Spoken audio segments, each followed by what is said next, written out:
Setelah awan hitam berkumpul di langit, Tang Zhen menyadari bahwa petir surgawi akan segera turun. Tang Zhen lalu berbicara kepada teman muda Xiao aku yang mengurus masalah petir ini, kau bisa beristirahat sejenak untuk memulihkan kekuatan terlebih dahulu.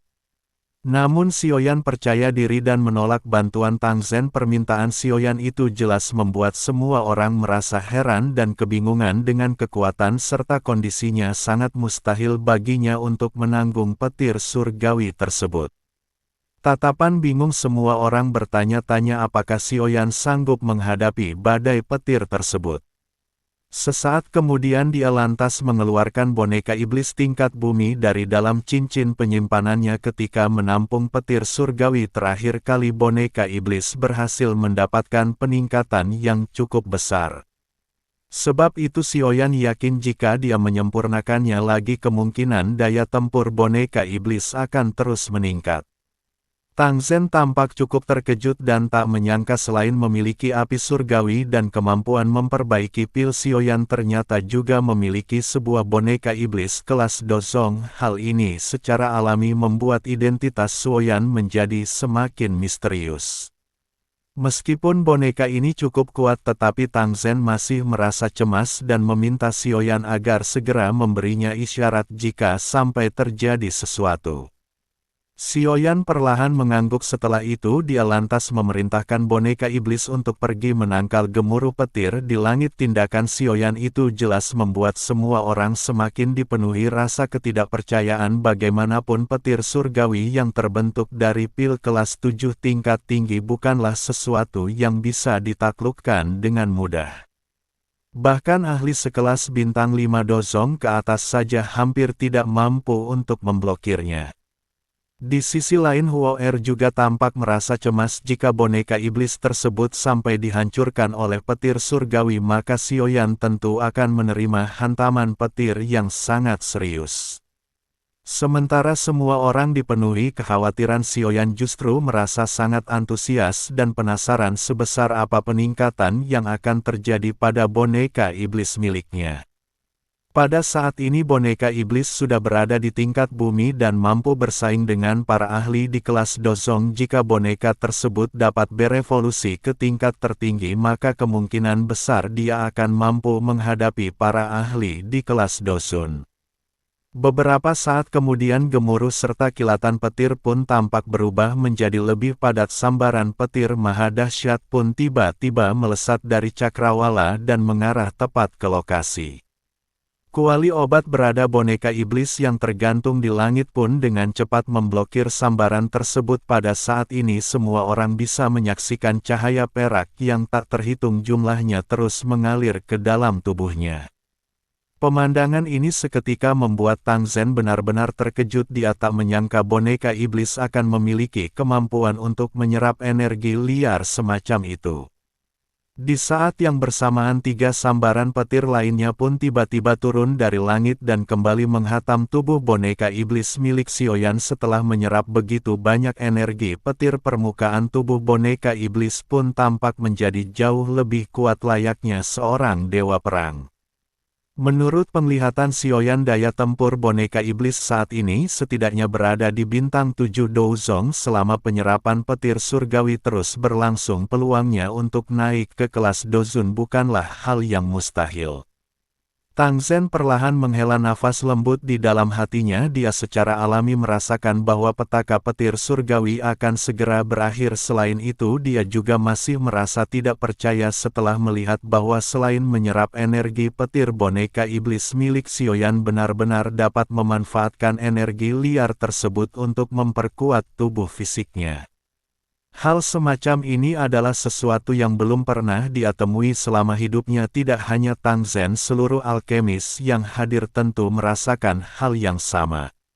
Metode yang digunakan Xiaoyan ini benar-benar membuat semua orang tercengang dan tak bisa berkata-kata. Jika berita tersebut sampai menyebar, kemungkinan besar hal ini akan menarik perhatian alkemis di seluruh penjuru benua.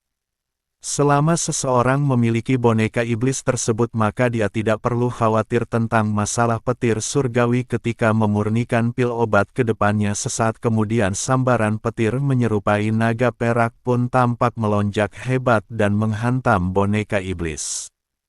Setelah sambaran kuat tersebut awan hitam di langit pun secara perlahan menyebar sebelum akhirnya menghilang sepenuhnya. Tang Zhen pun buru-buru mengalihkan pandangannya ke arah Zhou Yan dan bertanya, teman muda Ansio, apakah kondisimu baik-baik saja?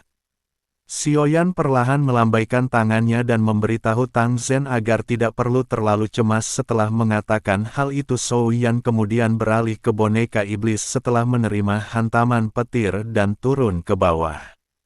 Beberapa kekecewaan pun melintas di mata Soyan. Menurut catatan yang tertulis di dalam golongan teknik, boneka iblis tingkat langit memiliki tubuh berwarna emas, namun karena boneka iblis milik Sioyan saat ini masih berwarna perak, hal itu menunjukkan bahwa boneka tersebut masih berada di tingkat bumi. Sepertinya evolusi tersebut tidak sesederhana seperti yang Sioyan pikirkan. Tepat ketika Sioyan berniat menyimpan boneka iblis, dia secara tidak sengaja menemukan ada corak emas di beberapa bagian baju besi boneka iblis.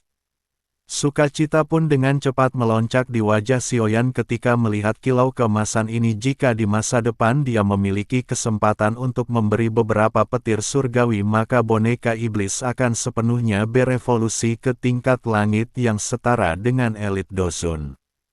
Setelah merenung sejenak, Sioyan lantas menyimpan kembali boneka iblis ke dalam cincin penyimpanannya. Tatapannya segera beralih ke arah kuali obat. Terlihat di sana ada sebutir pil bodhisattva api yang telah terbentuk dengan sempurna. Pil setingkat ini pada dasarnya sudah memiliki beberapa kesadaran spiritual yang membuatnya bisa bergerak bebas dan menjauh dari bahaya. Sebab itu Sioyan lantas menyerahkan masalah ini kepada Tang Zhen. Setelah mendengar kata-kata Sioya, Tang Zhen pun sontak tertawa keras sembari melambaikan tangannya. Dalam sekejap gaya hisap yang sangat kuat pun menyebar dan langsung menarik kembali pil bot satwa api yang mencoba kabur. Tang Zhen lalu memasukkan pil tersebut ke dalam sebuah botol giok berkualitas tinggi. Sambil tersenyum, Tang Zhen lantas menangkupkan kedua tangannya ke arah Sioyan dan berkata, teman muda Yan, aku pasti akan selalu mengingat kebaikanmu ini. Sioyan pun mengangguk dan perlahan bergumam, pil obat tingkat 7 ini benar-benar bukan sesuatu yang mudah untuk disempurnakan. Di saat yang bersamaan pandangan Sioyan pun mulai gelap sebelum akhirnya jatuh pingsan. Begitu tersadar, Sioyan sudah berada di sebuah ruangan kamar. Pada saat ini energi spiritual di dalam tubuhnya juga sudah pulih seperti sedia kala. Suara familiar pun tiba-tiba terdengar yang mengatakan, bocah, kau sudah tidak sadarkan diri selama 5 hari. Sosok yang mengatakan ini tidak lain dan tidak bukan adalah Yao Tianhuo. Setelah tertidur cukup lama, kondisi Tianhuo kini juga telah membaik. Alasan dia tidak berani muncul beberapa waktu ini adalah karena ada begitu banyak Master Dozun di sekitar Sioyan. Dengan sedikit keraguan, Sioyan lantas bertanya, Tuan Yao, apakah kekuatanmu sudah pulih ke tingkat Dozun? Tianhuo pun memberitahu kalau memulihkan kekuatan aslinya sangatlah sulit. Hal itu hanya bisa tercapai jika dia berhasil mendapatkan tubuh fisik yang sesuai. Sioyan perlahan tersenyum dan berjanji kepada Tianhuo kalau dia pasti akan segera memurnikan tubuh fisik untuknya dalam waktu singkat. Selama Tianhuo berhasil mendapatkan kembali kekuatan Dozun miliknya, maka hal ini secara alami akan memberikan keuntungan yang sangat besar bagi Sioyan. Dengan adanya perlindungan dari Master Dazun, dia bisa jauh lebih tenang ketika menjelajahi wilayah dataran tengah ke depannya. Namun di samping itu, Sioyan jelas mengerti bahwa tubuh fisik bukanlah hal yang sederhana. Salah satu syaratnya adalah pil penumbuh tulang darah tingkat 7. Jika seseorang membandingkannya, pil obat ini berada di atas pil bodhisattva api. Bahkan dengan berbagai efeknya yang misterius, pil ini bisa dikatakan setara dengan pil tingkat 8. Meskipun Xiaoyan sudah menjadi alkemis tingkat 7 tetapi dia tidak yakin mampu menyempurnakan pil tersebut. Bagaimanapun kesulitan saat memperbaiki pil setingkat ini adalah sesuatu yang belum dialami Xiaoyan secara pribadi. Sebelumnya dia berhasil memperbaiki pil api bodhisatwa itu semua berkat kerja sama dari semua orang. Jika dia melakukannya sendiri peluang keberhasilannya tentu sangatlah kecil. Menurut kondisi normal Xiaoyan seharusnya baru bisa memperbaiki pil ini dalam waktu 2-3 tahun ke depan. Meski Tianhuo mampu bersabar tetapi Xiaoyan sendiri jelas tidak bisa menunggu selama itu. Oleh karena itu dia harus mencari metode lain untuk bisa membantu Tianhuo memperbaiki tubuh fisiknya. Setelah merenung beberapa saat Xiaoyan lantas menggeledah cincin hitam peninggalan Yalao dan berhasil menemukan sebuah formula obat tingkat 7. Yang bernama pil kehidupan Yin Yang. Pil ini memiliki efek misterius yang dapat menyatukan jiwa dan mengembalikan kehidupan seseorang. Selain efeknya yang hampir sama dengan pil tulang darah, pil ini hanya berada di kelas 7 tingkat menengah sehingga Sun masih memiliki peluang yang cukup besar untuk menyempurnakan pil tersebut. Selang beberapa waktu Tianhuo pun berbicara ke arah Xiaoyan, kalau begitu aku akan menyerahkan masalah ini kepadamu. Jika kau memiliki waktu sebaiknya kau segera mempelajari teknik formasi 5 cinin api yang sudah kuajarkan kepadamu sebelumnya. Jika formasi ini berhasil dikuasai aku jamin daya hancur yang dihasilkan pasti akan sangat mengagumkan. Xiaoyan tampak sedikit bersemangat ketika mendengar hal ini. Bagaimanapun teknik formasi 5 cincin api merupakan teknik do kelas tinggi. Kekuatannya sendiri adalah sesuatu yang tidak perlu dijelaskan, namun permasalahannya adalah teknik ini sangat sulit untuk dikuasai bahkan dengan kekuatan Xiaoyan. Sebelumnya dia masih kesulitan mengaktifkan bentuk pertama yaitu roh serigala. Xiaoyan bertanya-tanya berapa banyak roh yang bisa dia ciptakan setelah mencapai kelas dozong. Tentu saja Xiaoyan jelas mengerti bahwa dibutuhkan 4 jenis api surgawi untuk bisa mengaktifkan formasi 5 cincin api dengan sempurna.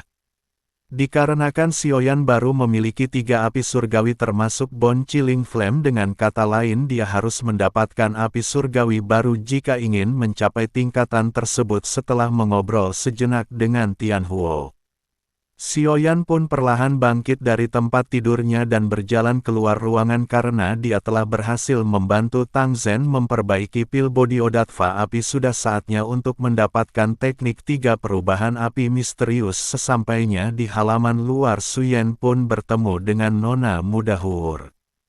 Begitu melihat Xiaoyan sudah terbangun, sang nona muda lantas tersenyum dan memperkenalkan diri di hadapan Suyan sekaligus mengucapkan terima kasih kepadanya. Sikap ramah Huur ini secara alami memberikan kesan yang cukup baik di hati Xiaoyan.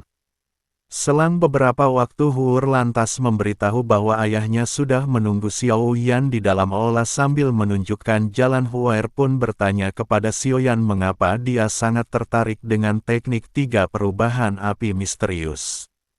Meskipun ayahnya telah memberikan kesempatan tetapi itu bukan berarti Xiaoyan bisa mendapatkan teknik rahasia tersebut dengan mudah, mengingat masalah ini jelas akan melibatkan para tetua yang ada di lembah api pembakaran.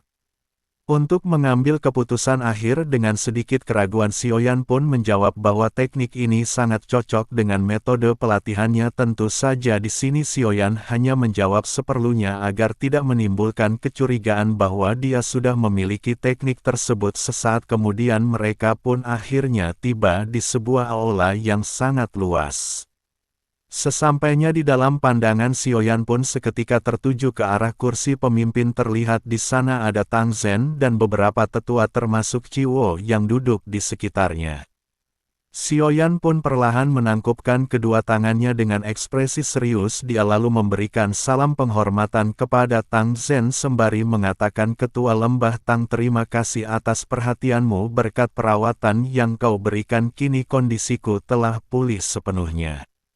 Tak berselang lama tetua ketiga dari lembah api pembakaran yang bernama Wen pun menyapu pandangannya ke arah Xiao Yan dan berkata karena teman muda Yan telah berhasil membantu kepala lembah memurnikan pil bodi satwa api aku yang lama akan mewakili Burning Flame Valley untuk mengucapkan terima kasih kepadamu.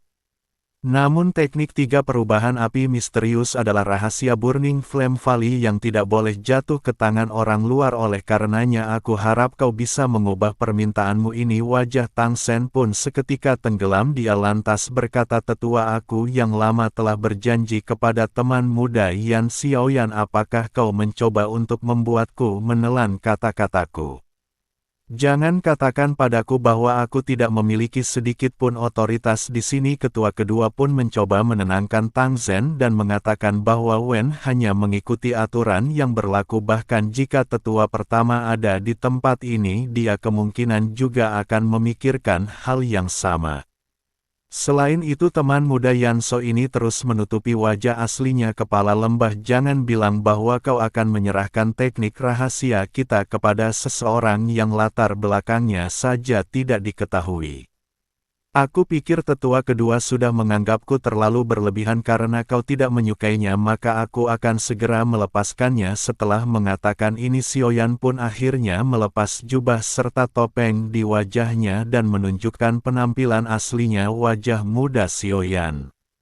Ini jelas membuat seisi aula sangat terkejut namun di saat yang bersamaan tetua kedua tampaknya menyadari sesuatu dan mengatakan beberapa waktu lalu aku sempat melakukan perjalanan ke wilayah utara Central Plains. Pada saat itu aku mendengar ada keributan besar yang terjadi antara seorang pemuda tak dikenal dengan Pavilion Fengli. Selain berhasil pergi dari markas utama mereka pemuda ini juga dikabarkan telah mengalahkan Fan King Earth sang jenius dari generasi muda. Pemuda asing ini dipanggil dengan nama Suyan. Aku pikir teman muda Yan ini seharusnya adalah orang yang sama dengan sosok yang sudah membuat keributan besar di wilayah utara. Next video baku pukul Xiaoyan dan salah satu tetua.